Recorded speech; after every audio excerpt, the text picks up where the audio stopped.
Michelle, welcome back to Australia. Have you had an opportunity to settle in and do some fun things, or has it been all business and straight to the track? No, I actually arrived quite early this year. Since Sunday I'm in Australia, so I had 3 days to go around a bit more around the city, which is a place that I love, and I did lots of surfing to try and improve, and it was fun. You go to Urban Surf, which is just outside Melbourne near the airport. Is that where you've been surfing?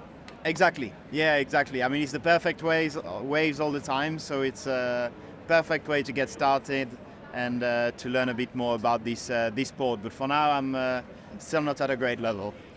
You must always look forward to coming back to Australia and Albert Park. It's a place that's had some great memories for you. Take us back to the win in 2022. What are your favourite memories from that day?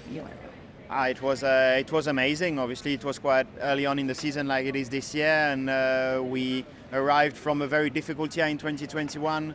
So it was amazing to be arriving here with a win, I think, from Bahrain. Oh no, Jeddah was before. We had a podium in Jeddah, but we were leading the championship. We got here, did pole position, fastest lap, led every lap of the race.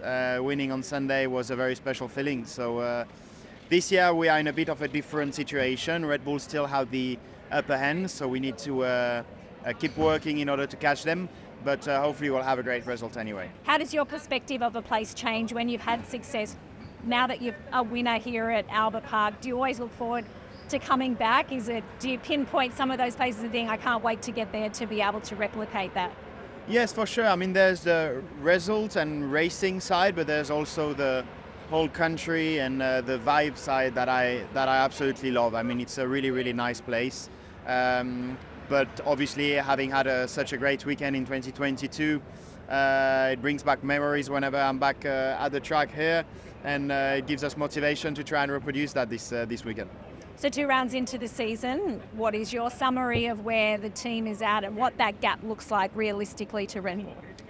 We are still relatively far. However, if we look the past 7-8 months for the team, I think we are in a good place. We are the team that have done most improvements since last year. There's still a lot of work to do, but we have progressed more than anybody in the last few months. So that means we are working well. Realistically, it's going to be difficult to go and fight for the win this weekend. However, every weekend is different, and if Red Bull is a bit less on form this weekend and that there's an opportunity, we'll do everything to maximize our car on our side to try and put them a bit more under pressure. There was definitely a step forward at the end of last season. How different is the car this year to what you finished with at the end of last season? A lot. Last year, the biggest problem was with the drivability of the car. Whenever there was wind, or whenever the wind will change direction, the car will become much more difficult to drive. However, this year it's in a much better place. Straight away from the test, I was much happier with the car, and straight away we also understood where were the areas where we need to work on. So there's a lot of work already now in what are the next parts we are going to bring. So I'm more optimistic compared to last year. But again, we cannot underestimate the challenge that we have ahead. Are there any characteristics of the car that make you think there will be certain circuits you'll visit this year where you have greater expectation that perhaps the podiums and perhaps a win might be more realistic for Ferrari? I think we have a quite strong package overall, and it's not like one track will be stronger than others. However, I will say our main strength still compared to Red Bull is qualifying. We tend to be a bit closer than what we are in a race. So if I see an opportunity, it will be Monaco, because in Monaco, if you are starting on pole, then things are a bit easier to keep the people behind. However, we need to wait and see, because until now, Red Bull have had the upper hand, especially on race day. If I have to bet, maybe Monaco. You had a new teammate last round in Ollie Bearman who did a phenomenal job. Tell me how you rated his debut, and were you able to offer him any advice as that all unfolded? I mean, he's been amazing. And it's been super nice to see as well how excited he was when he got to the track on the Friday because Saturday was the race there.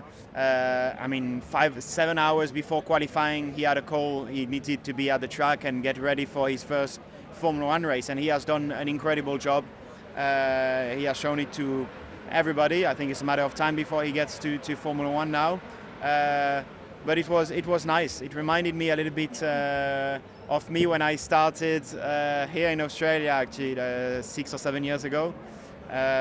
But me, it was in an Alfa Romeo, and with 3 or 4 months of preparation.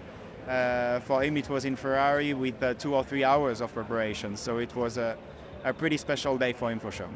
And you'll get a new teammate next year in Lewis Hamilton. Tell me, did that come as a surprise to you, or did you get the heads up that deal had been done? No. I knew it since quite a few months that it was a possibility, that it was on the table. Obviously, then it was still a surprise to learn that there was opportunities of this happening.